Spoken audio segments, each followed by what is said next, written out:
So, good afternoon, everyone. Sorry for the delay. So, yesterday's class, we have seen about the bill of material, the sheet for bill of material. ఇదండి bill of materials మనం కనుక routing అంటే ఏంటో మనం చూసాము నిన్న definition మొత్తం routing procedure ఏంటి అవన్నీ చూసాము. బిల్ ఆఫ్ మెటీరియల్ కి షీట్ ఎలా తయారు చేస్తాము, ఎలా ఉండాలి అని అంటే ఇలా ఉంటది షీట్. ఏ కంపెనీలో అయినా నీకు మెటీరియల్ కావాలి, బిల్ ఆఫ్ మెటీరియల్స్ కావాలి అని అంటే నువ్వు ఈ షీట్ తీసుకొని వెళ్ళి వాళ్ళకి ఇండెంట్ ఫామ్ అంటారు దీన్ని. This is the sheet for bill of material. Finished components ఏంటి, రా మెటీరియల్ ఏం కావాలి, వాటి యొక్క లెంత్ ఎంత, విడ్త్ ఎంత, థిక్నెస్ ఎంత, వెయిట్ ఎంత, నెంబర్ ఆఫ్ ఎన్ని నెంబర్స్ కావాలి, టోటల్, రిమార్క్స్ ఏమన్నా ఉంటాయి. ఇది బిల్లు. నువ్వు తీసుకెళ్ళి ఈ షీట్ ఇస్తే వాడు ఎంత కావాలి ఏంటి అని అడిగిన దాన్ని బట్టి వాళ్ళు షీట్ లో రాసిస్తారు. ఇది బిల్ ఆఫ్ మెటీరియల్ షీట్స్. తర్వాత ప్రిపరేషన్ ఆఫ్ రూట్ షీట్. ఇది రూట్ షీట్. ఆల్రెడీ నేను క్లాస్ లో చెప్పుకున్నాం మనం. ఈ రూట్ షీట్ లో name of the part, component number, drawing number, order number, specifications, material, scrap allowance ఇవన్నీ ఉంటాయి ఈ షీట్ లో. సో దీన్ని రూట్ షీట్ అంటాం. అంటే ఏంటి, మనం ఏ రూట్ ను ఫాలో అవుతున్నాం, మనకి ఏమేమి కావాలి దానికి సంబంధించిన sheets. So time per piece, man power required, tools, jigs and fixtures, machines ఇవన్నీ అరేంజ్ చేస్తూ ఉండాలి. అది ఈ షీట్. మ్యాన్ పవర్ ఎంత కావాలి ఏంటి అనేది ఈ షీట్ మనం ప్లేస్ చేసుకోవాలి. ప్లేస్ చేసుకుంటే దాన్ని బట్టి మనకి మిగతా అన్ని ఆర్డర్ చేస్తాం. దాన్ని బట్టి మరి మీకు ఇంతమంది మ్యాన్ పవర్ని ఇస్తున్నాము, ఇంతమంది మ్యాన్ పవర్ రిక్వైర్డ్ అని బట్టి అంతమందిని ఇస్తున్నాము ఏంటి అని చెప్పని వాళ్ళు అక్కడ సైన్ చేసి కింద సైన్ చేస్తారు, స్టాంప్ వేసి.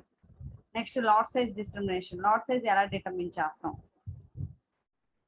లాట్ సైజ్ డిటర్మినేషన్ కంటే ముందు మ్యానుఫ్యాక్చరింగ్ ఆర్డర్ ఎలా పెడతాం? ఏబిసి కంపెనీ అంటే దీపాలన కంపెనీ నేమ్, డేట్ ఇష్యూడ్, ఏ రోజు ఇస్తాడు, డ్యూ డేట్ అంటే ఎప్పటికల్లా మనం ఇష్యూ చేయాలి, ఇష్యూడ్ చెక్ బై అంటే ఇచ్చిన దాన్ని ఎవరు చెక్ చేస్తారు, ఎవరు ఇష్యూడ్ అంటే ఎవరు ఇష్యూ చేశారు, ఎవరు చెక్ చేశారు. దీంట్లో ఏంటి, description of the product, part name, part number, material మొత్తం, order number, department name, schedule, date of start, date of finish, description of operation, machine tool number, production అయితే start date, completion date, quantity, finish ఈ మొత్తం కలిపి ఇస్తారు. ఇదంతా manufacturing order. Manufacturing చేసేటప్పుడు మనం ఏ company కింద చేస్తున్నాం, ఏ కంపెనీకి అయితే మనం మ్యానుఫ్యాక్చరింగ్ ఆర్డర్ తీసుకుంటున్నాం, ఏ కంపెనీకి చేద్దామని తీసుకుంటున్నాం అని చెప్పని మనం దాన్ని తీసుకుంటాము. దానికి ఆ ఆర్డర్ అంతా ఫిల్ చేసుకోవాలి. ఫిల్ చేసుకొని ప్రొడక్షన్ రికార్డ్ ఏంటి, దాని కింద ప్రొడక్షన్ రికార్డ్ కూడా ఉంది, ప్రొడక్షన్ రికార్డ్ ఫిల్ చేసుకొని పెట్టుకోవాలి. ఇవన్నీ ఏంటి, కంపెనీలో మనం ఫాలో అయ్యే రూల్స్ అండ్ రెగ్యులేషన్స్. ఇప్పుడు మనం ఎలా అయితే మనం ఎగ్జామ్కి అటెండ్ అవ్వాలి అని అంటే ఒక ఫామ్ ఫిల్ చేయాలి, ఇవ్వాలి, ఇచ్చిన తర్వాత మార్క్స్ వస్తాయి. మార్క్స్ వచ్చిన తర్వాత ఆ షీట్ తీసుకోవడానికి మనం దానికి తగ్గట్టు అన్ని ప్లేస్ చేసుకోవాలి. ఆ తర్వాత ఆ షీట్స్ అన్ని తీసుకొని మళ్ళీ అవన్నీ మన కాకినాడకి అప్లై చేస్తే కానీ మనకు సర్టిఫికేట్ రాదు. అలా ఎలా అయితే ప్రొసీజర్స్ మనం ఫాలో అవుతామో అలాగే ఒక కంపెనీలో ఒక ఆర్డర్ కావాలన్నా, ఒక బిల్ కావాలన్నా కూడా ప్రతిదానికి ఒక ప్రొసీజర్ ఉంది, డాక్యుమెంటేషన్ ఉంటుంది, ప్రతిదానికి ఒక ఫామ్ ఉంటుంది. ఆ ఫామ్ ని ఫిల్ చేసి దాన్ని సబ్మిట్ చేసుకుంటూ వెళ్ళాల్సి వస్తారు. So the type of forms used in each department depends on the type of manufacture. Manufacturer order shows which contains name, number, description, quantity of the part to be produced, serial number and other information are invariably used in the job manufacturing production. ప్రతిదీ మనకు కావాల్సిన information అంతా manufacturing order లో ఉంటుంది. Manufacturing order అంటే ఏంటి, ఇక్కడ మనం ఒక మాట కూడా చెప్పుకున్నాం. ఈ మ్యానుఫ్యాక్చరింగ్ ఆర్డర్ కంటే ముందు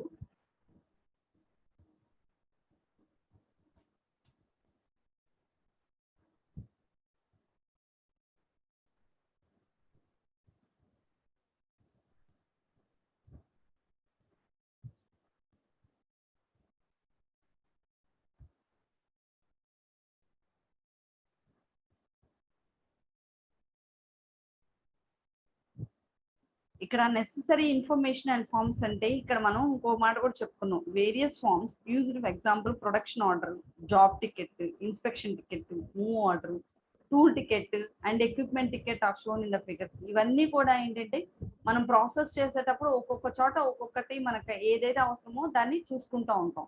ఇక్కడ మ్యానుఫ్యాక్చరింగ్ ఆర్డర్ కి ఫామ్ చూసారు కదా, అలాగే ఇక్కడికి వచ్చేసరికి మనం జాబ్ ఆర్డర్ కి జాబ్ ఆర్డర్ ఫామ్ లోకి వచ్చేసరికి ఏం చూసాము, డేట్ ఉంటుంది, కన్జ్యూమర్ ఆర్ కస్టమర్ ఎవరైతే ఉంటారో, షిప్పింగ్, మెటీరియల్ డిస్పాచింగ్ ఇన్స్ట్రక్షన్స్, దానికి సంబంధించిన instructions, to be shipped on అంటే ఎప్పుడు షిప్ చేయాలి.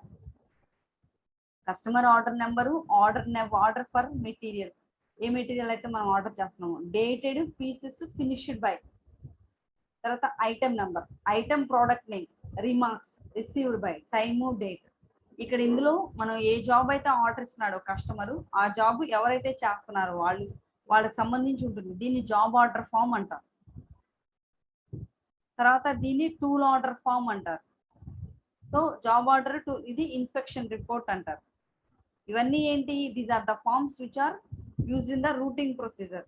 సో ఇది ఒకసారి మళ్ళీ ఇంకొకసారి చూడండి అమ్మా. Job order form it's a date, it consist of a date, consumer, customer, shipping material, dispatching information, to be shipped on, customer order number, order for material, dated, pieces finished by, item production name, remarks, received by, time and date. ఒకసారి clear గా చూడండి అమ్మా. This is the job కోసం మనం పెట్టే order.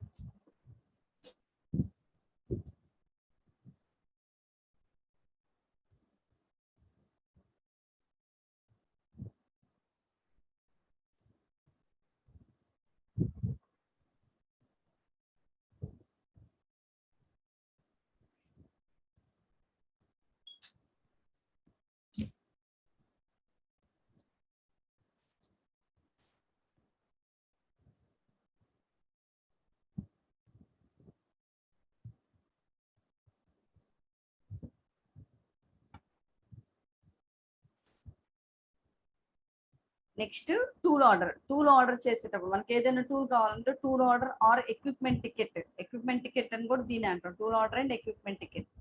ABC company, name of the part, route sheet of, date, operation, మన ఏ operation కావాలి, part number, operation number, department name, machine tool name, machine tool number required, number of the tool and gauge, store section, bill number, remarks, ఇవన్నీ ఉంటాయి tool order.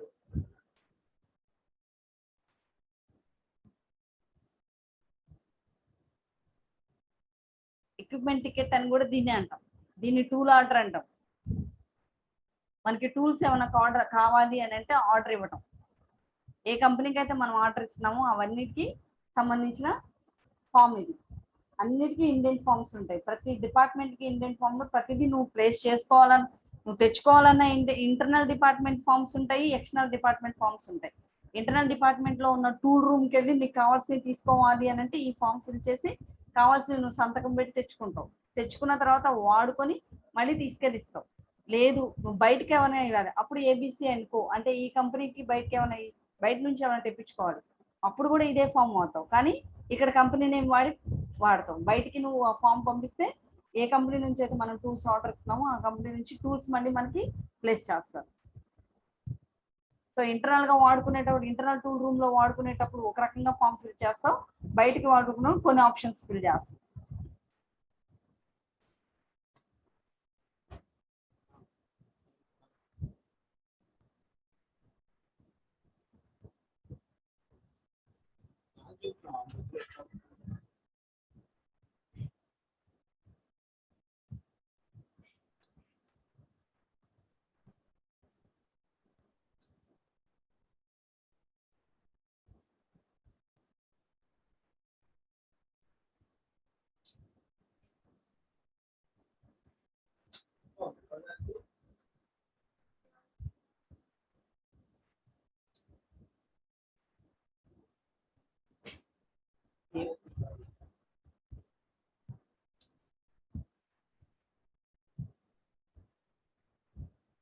If the manufacture process is simple, many platforms are combined in one sheet called master root sheet. This is a multi-purpose sheet which is considerably reduces the paperwork. The type of forms used in each department depends upon the type of manufacture. Manufacturing order shows in figure 7.4, which contains name, number, description, quantity, and parts to be produced, serial number, and other information are invariably used in job manufacturing production. ఒకవేళ చాలా companies కనుక combine అయిపోతే ఆ companies అంటే ఏంటి, ఒక్కొక్కటి తయారు చేసే కంపెనీ అంతా ఇంటర్నల్ ఇండస్ట్రీకి మనం ఉన్న ఇండస్ట్రీకి ఇంటర్లింక్డ్ కనుక అయితే ఇన్ని ఫార్మ్స్ అని మనం ప్రొడ్యూస్ చేయాల్సిన అవసరం లేదు. అందులోనే ఇప్పుడు ఇంతకు ముందంతా ప్రతిదీ మాన్యువల్ డేటా కాబట్టి మనకి ప్రతి చోట వెళ్ళిన దగ్గర నుంచి ఫామ్ ప్రొడ్యూస్ చేయాల్సిన అవసరం వస్తుంది. ఇప్పుడేంటి మొత్తం సిస్టమ్స్ వచ్చేసినాయి, సిస్టమ్ వర్క్ వచ్చేసింది కాబట్టి ఎక్కడికి వెళ్ళి మనం పేరు చెప్పగానే వాళ్ళు ఆ ఇండెంట్ ఓపెన్ చేసి చూసుకొని మనకు కావాల్సిన ఫామ్ వాళ్ళు ఫిల్ చేసుకొని ఇచ్చేస్తూ ఉంటారు. ఇంటర్లింక్డ్ కంపెనీస్ అయితే route sheet, master route sheet ఒక్కటే ఉంటుంది, అదొకటి ఫిల్ చేస్తే చాలు. దీని ఇన్స్పెక్షన్ రిపోర్ట్ అంటారు. ఇన్స్పెక్షన్ రిపోర్ట్ లో ఏంటి, department, order number, date, serial number, material part and component inspected, quantity, number pass, number rejected, causes for rejection, inspector. ఇదేంటిది ఇన్స్పెక్షన్ రిపోర్ట్. ఇన్స్పెక్షన్ రిపోర్ట్ అంటే ఏంటి, నువ్వు బ్లడ్ టెస్ట్ ఇచ్చి ఆ టెస్ట్ రిపోర్ట్ వచ్చిన తర్వాత కింద నువ్వు ఆ టెస్ట్ రిపోర్ట్ కనుక ఓపెన్ చేస్తే మొత్తం కింద కనపడతా ఉంటాయి, ఎవరు టెస్ట్ చేశారో సహా కింద కనపడతా ఉంటుంది. దాన్ని ఇన్స్పెక్షన్ రిపోర్ట్ అని కూడా అంటారు. దీనికి కూడా కింద కనిపిస్తూ ఉంటుంది డిపార్ట్మెంట్, ఆర్డర్ నెంబరు, డేట్, నువ్వు ఏదైతే డిపార్ట్మెంట్ నుంచి వచ్చావు, నీ ఆర్డర్ నెంబర్ ఏంటి, ఎంత క్వాంటిటీ ఇచ్చావు, నువ్వు ఇచ్చిన క్వాంటిటీ ఇన్స్పెక్షన్ కరెక్ట్ గా నడిచిందా లేదా. అంటే ఇన్స్పెక్షన్ అంటే వాళ్ళకి అనుకున్నట్టు ఇన్స్పెక్టర్ ఇన్స్పెక్షన్ చేసి ఆ క్వాంటిటీని మనం పాస్ చేయొచ్చా, క్వాలిటీని మనం పాస్ చేయొచ్చా లేదా అనేది తను చేసిస్తాడు. ఎందుకు వాళ్ళు రిజెక్ట్ చేస్తే కాజెస్ ఆఫ్ రిజెక్షన్ ఇస్తాడు. దీన్ని ఇన్స్పెక్షన్ రిపోర్ట్ అని అంటారు. ప్రతిదీ నువ్వు అయిపోయిన తర్వాత నువ్వు ఇన్స్పెక్షన్ కి పంపించాల్సిందే. ప్రతి ప్రోడక్ట్ నువ్వు కంప్లీట్ చేసిన తర్వాత అదే లాట్స్ ఆఫ్ ప్రోడక్ట్ కనుక ఉందనుకోండి, అందులో 4-5 సెలెక్ట్ చేసి నువ్వు ఇన్స్పెక్షన్ పంపిస్తావు. లేదా ఒకటే ప్రోడక్ట్ అని కనుక ఉంటే కనుక ప్రతి ప్రోడక్ట్ నువ్వు ఇన్స్పెక్షన్ పంపించాల్సింది, వాళ్ళు ఇన్స్పెక్ట్ చేయాల్సింది.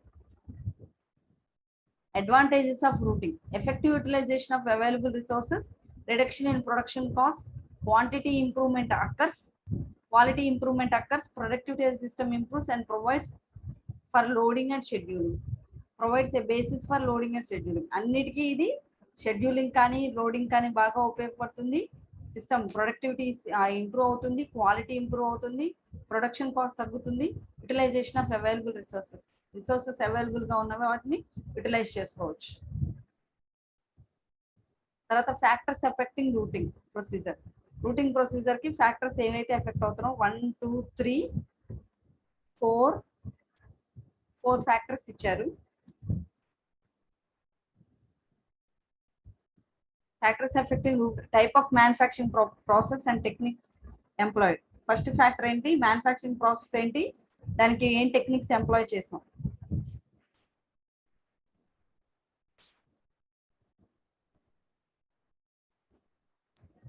అదే మ్యానుఫ్యాక్చరింగ్ ప్రాసెస్ మనం ఏం టెక్నిక్స్ ఎంప్లాయ్ చేసాం. It is the case of use of line type of layout wear the production process is serialized according to the sequence of operations, thus making routing automatic.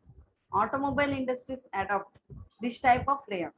The setup requires change only when new models are introduced. The same type of routing may be adopted in batch productions also. ఏంటి first factor ఏంటి, manufacturing process ఆ technique. ఒకసారి మనం ఒక technique తీసుకున్నాము అని అంటే, మనం మ్యానుఫ్యాక్చరింగ్ ప్రాసెస్ కు ఒక టెక్నిక్ తీసుకున్నాము అంటే దాని ప్రకారమే మనం నడవాలి. దాని ప్రకారమే మనం నడిచినప్పుడు మనం కనుక కంబైన్ చేసుకున్నాం అనుకో, అంటే వేరే వేరే కంపెనీస్తో మనం ఇంటర్లింక్ పెట్టుకున్నాం అనుకో, వాళ్ళకి సేమ్ లేఅవుట్ ఉండకపోవచ్చు, కానీ మనం ఏంటి ఆటోమేటిక్గా ఒక టెక్నిక్ అలవాటు పడ్డాం కాబట్టి అది నడుస్తూ ఉంటుంది. అప్పుడు ఏంటంటే తేడాలు వస్తాయి. ఇది first factor.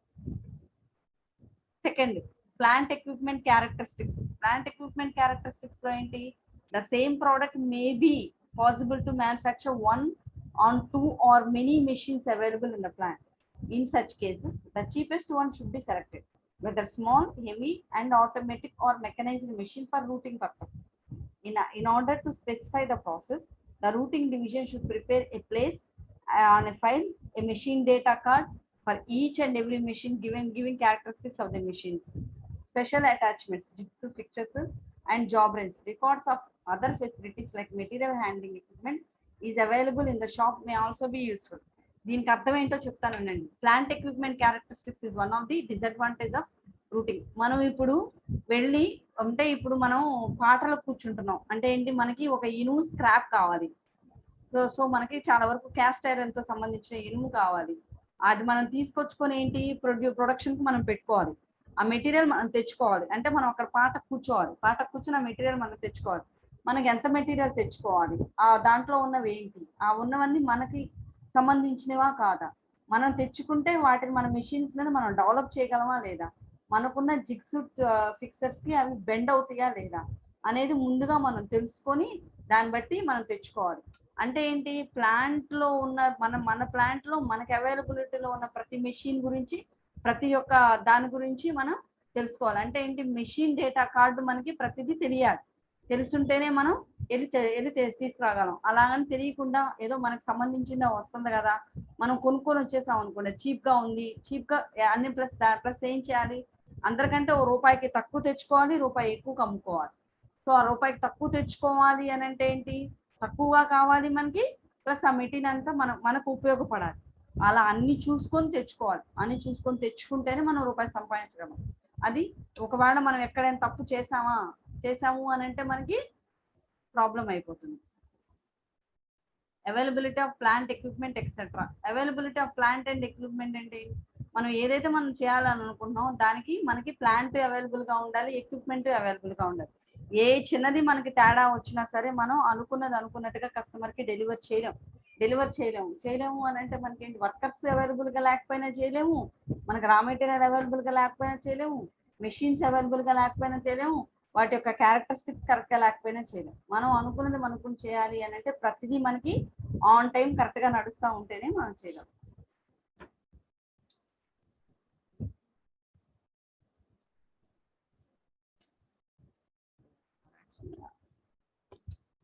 So recommended actions have to be taken in order to select that equipment or machines which will help in production or parts at cheapest rate. But sometimes the services of such machine or processes may not be available due to machine load conditions, breakdowns or absenteeism of workers. In such conditions, the routing division must have alternative available to keep the materials moving for manufacturing of the product. ఒకవేళ మనకి ఏది లేకపోయినా alternative arrangement మనం చేసుకోగలగాలి. Alternative arrangement మనం చేసుకోలేకపోయామా, we are under breakdown and sequence of operations మొత్తం దెబ్బతింటాయి. ఇది third disadvantage of routing. Fourth disadvantage of routing, difficulties in routing due to non availability of requisite skilled manpower. అంటే ఏంటి, మనకి కావాల్సినంత manpower, skilled, semi skilled, unskilled అని 3 రకాల man powers ఉంటే ఆ మ్యాన్ పవర్ లో మనకు కావాల్సిన స్కిల్డ్ మ్యాన్ పవర్ లేకపోతే మనం అసలు అనుకున్నట్టుగా అసలు ఏమీ చేయలేము, వాటి సర్వీసెస్ కరెక్ట్ గా ఇవ్వలేము. Routing may work may affect the routing procedure in context to manpower, job intensive, lot size and light, heavy and duty, minimum medium size work etcetera. వీటన్నిటికీ రూటింగ్ బాగా ఎఫెక్ట్ ఇస్తుంది.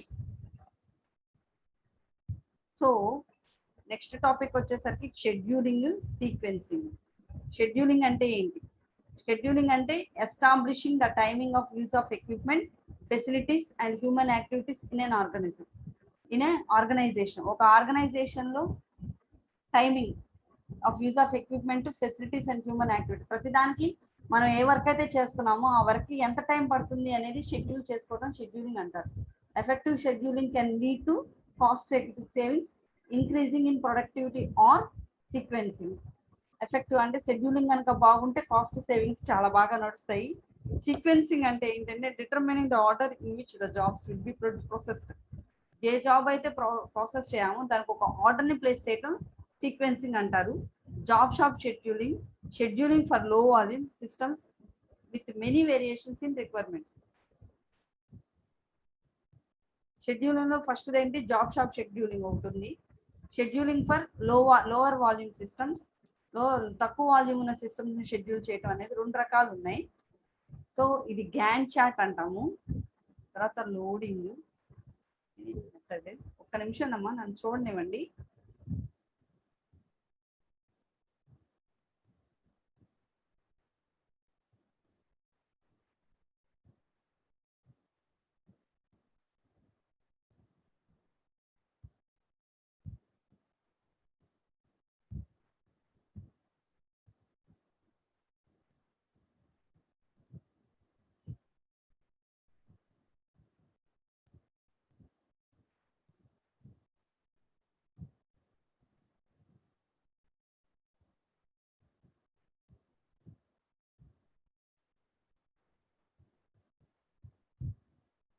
ఈ bill of materials, engineering bill of materials,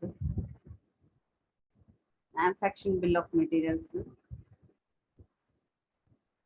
sequencing rules, simple sequencing, FCS first come first serve, ఇవన్నీ routing కిందకి వస్తాయి నాన్న. Scheduling Johnson's rule,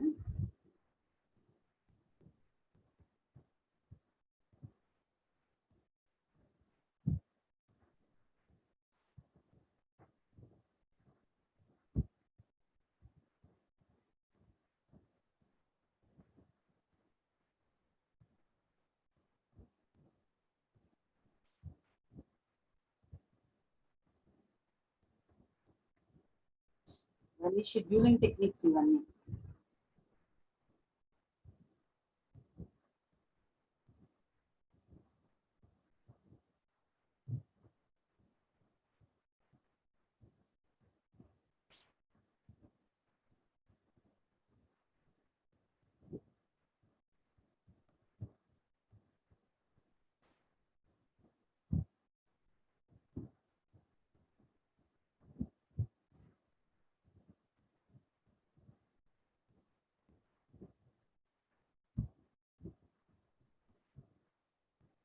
so routing and schedule, Gantt chart used for visual aid for loading and schedule.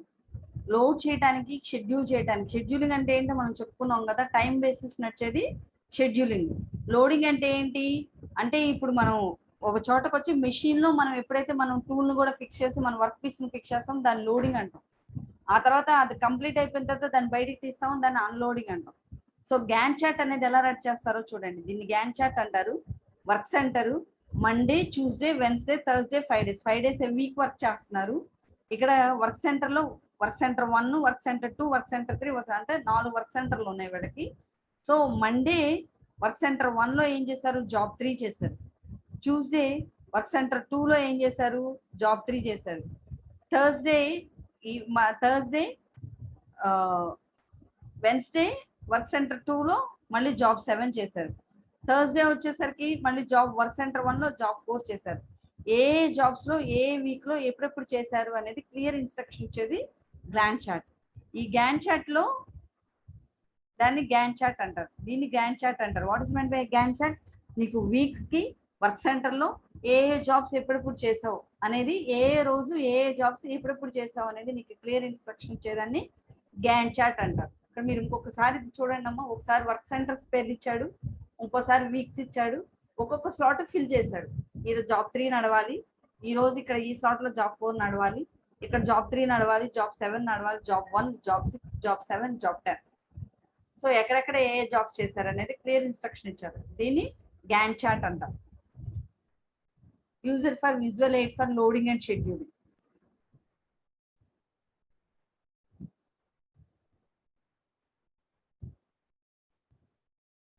తర్వాత loading, infinite loading. Jobs are assigned to work centers without regard to the capacity of work center. Finite loading. Jobs are assigned to work centers taking into account the work center capacity and process time. Loading లో 2 రకాలు ఉన్నాయి. ఒకటి infinite loading, రెండోది finite loading. Infinite loading అంటే ఏంటి, నీకు work centre యొక్క capacity తెలియకుండా జాబ్స్ అసైన్ చేస్తూ ఉంటారు. ఫైనైట్ లోడింగ్ అంటే ఏంటి, నీకు వర్క్ సెంటర్ యొక్క కెపాసిటీ, ప్రాసెస్, టైమ్స్ అన్ని తెలుసుకున్న తర్వాత నీకు జాబ్ అసైన్ చేస్తారు. దాన్ని ఫైనైట్ లోడింగ్ అని అంటారు. షెడ్యూలింగ్ లో కూడా 2 రకాలు ఉన్నాయి, forward scheduling, backward scheduling. Forward scheduling అంటే ఏంటి, scheduling ahead from some point in time. తర్వాత backward scheduling by working backwards from the due date. Due date దగ్గర నుంచి ఎన్ని రోజుల్లో మనం వర్క్ చేస్తే ఆ పని అయిపోద్ది అని బేస్ చేసుకొని, డ్యూ డేట్ చూసుకొని దాన్ని బేస్ చేసుకొని వర్క్ స్టార్ట్ చేయడం బ్యాక్వర్డ్ షెడ్యూలింగ్. ఫార్వర్డ్ షెడ్యూలింగ్ ఏంటి, ఎప్పుడైతే వర్క్ చేతికి తీసుకున్నారో అప్పటి నుంచే వర్క్ చేయడం ఫార్వర్డ్ షెడ్యూలింగ్ అంటారు. తర్వాత షెడ్యూల్ చార్ట్. ఒక షెడ్యూల్ చార్ట్ వేయాలి అని అంటే ఒక మెథడ్ ఉంది, Hungarian method. Method of assigning by one matching to identify the lowest cost solution, referred by Hungarian method notes work station in area where 1 person works, usually with special equipment on specialized job, priority rules, job time.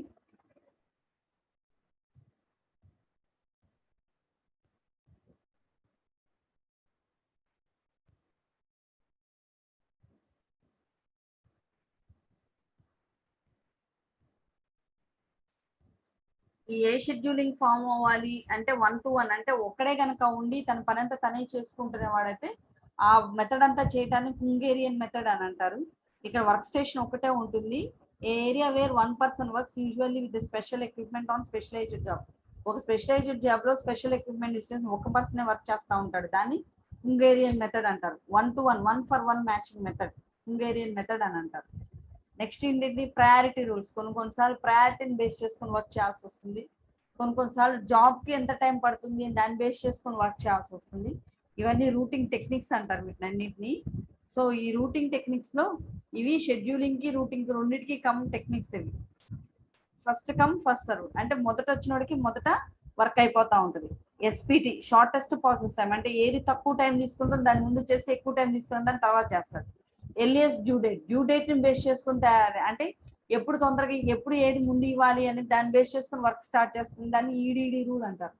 వీటన్నిటిని scheduling rules అంటాం.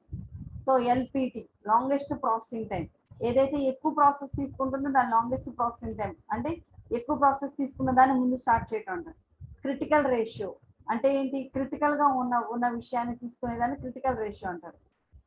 Slack per operation అంటే ఏంటి ఒక్కొక్క operation అంటే ఏంటి operation కనుక మనం perfect definitions ఉంటే ప్రతి ఆపరేషన్ అది తీసుకొని చేస్తూ ఉంటారు.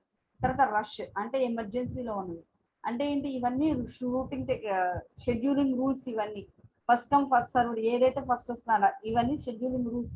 ఒక్కొక్క దానికి ఒక్కొక్క రకంగా రూల్స్ ని బేస్ చేసుకొని చేస్తూ ఉంటారు. వాటిని షెడ్యూలింగ్ రూల్స్ అంటారు.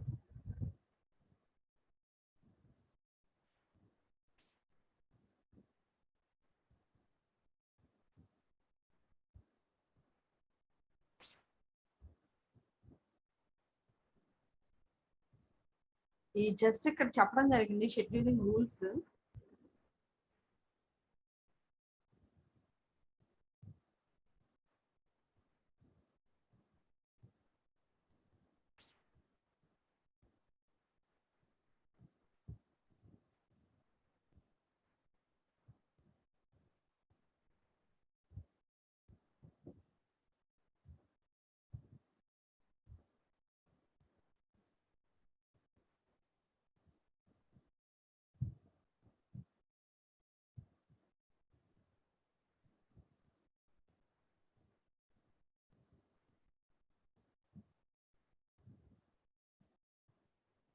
ఇవన్నీ షెడ్యూలింగ్ రూల్స్.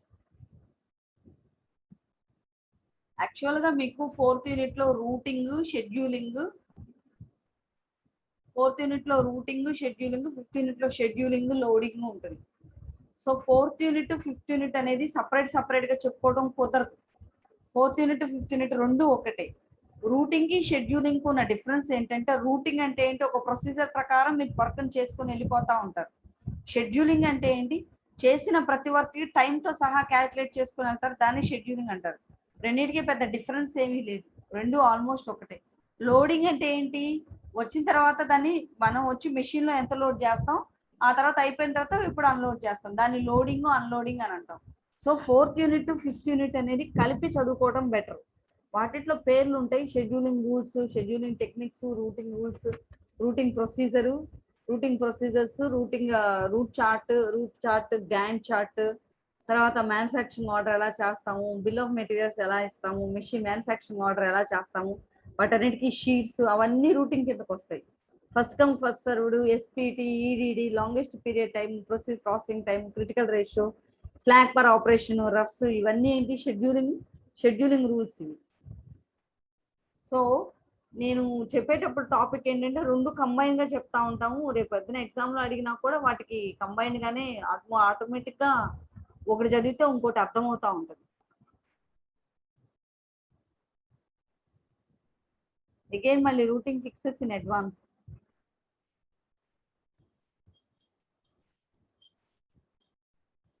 ఒక రూట్ షీట్ ఎలా ప్రిపేర్ చేస్తారు అనేది ఇది. Task number, symbols, description of the task, time taken, machinery required. ఈ టైం టేకెన్ లేకపోతే ఇది రూటింగ్ షీట్, టైం టేకెన్ ఉంటే ఇది షెడ్యూలింగ్ షీట్. చూడండి ఒకసారి ఎలా ప్రిపేర్ చేస్తారని.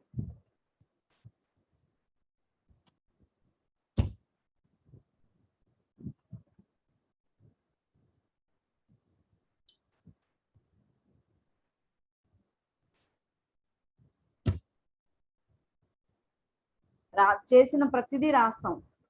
ఇక టైం టేకన్ కూడా రాస్తే దాన్ని షెడ్యూలింగ్ షీట్ అంటాం. టైం టేకన్ రాయకపోతే అదేంటంటే రూటింగ్ షీట్. ఇక్కడ చూడండి, making the graphite core first task, processing the graphite by extrusion method and billet press method second task, third one making the would.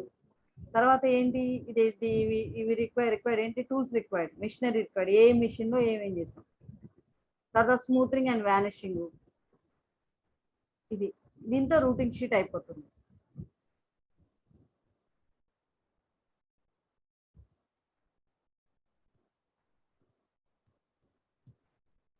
అలా కాకుండా ఇక్కడ టైం కూడా ఫిల్ చేసుకుంటా వచ్చారనుకోండి, ఇది ఇంత టైంలో అయింది, ఇది అప్పుడు షెడ్యూలింగ్ షీట్ అవుతుంది.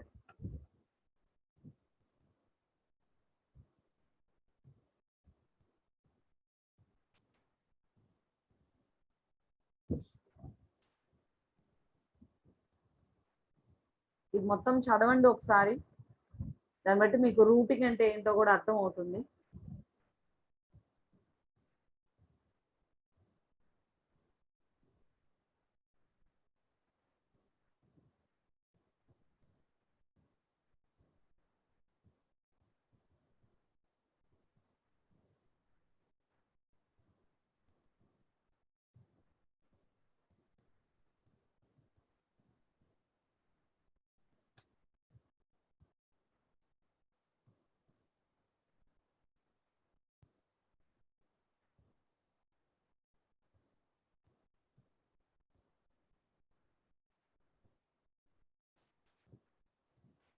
సరే, ఇవన్నీ చదవండి అమ్మా. Main objective of routing is to determine the best and the cheapest sequence of operation and to ensure that this sequence is followed in the factory.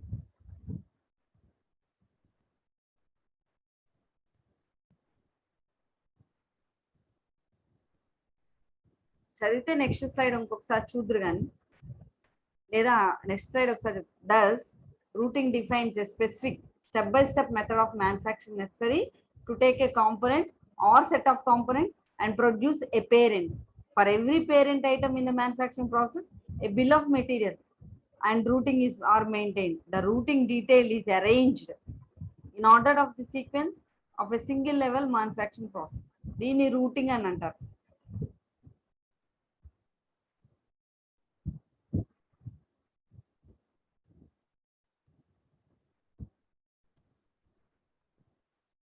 So ఈ మొత్తం ఒకసారి చదవండి, అప్పుడు మీకు రూటింగ్ అనేది అర్థమవుతుంది.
Okay, stop the class now. Class ఆపేస్తున్నానమ్మా.